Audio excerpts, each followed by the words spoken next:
Voici une démonstration de l'outil Docu, qui était un des principaux systèmes de documentation du ministère. L'application est accessible sur la plateforme centrale. Elle a été développée avec le logiciel Search Manager d'IBM au début des années 90. Accédons à la banque de données MANI, qui contient l'information normative et opérationnelle encadrant la gestion des programmes du ministère.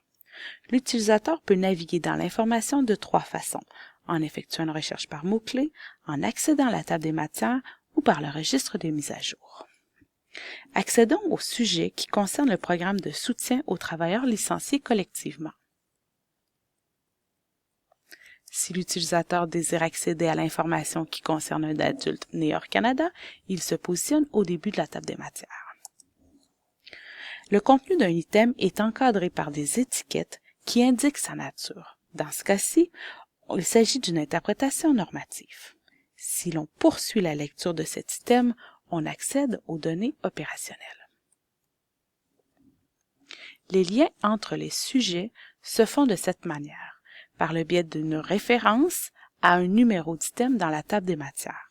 Cela oblige l'utilisateur à retourner dans la table pour accéder à l'information désirée. Pour effectuer une recherche, l'utilisateur doit accéder à la recherche en retournant au premier panorama de la banque MANI.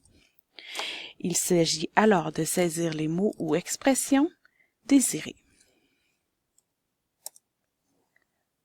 Les résultats de recherche ne sont pas présentés par ordre de pertinence, mais uniquement en ordre croissant de numéro d'item.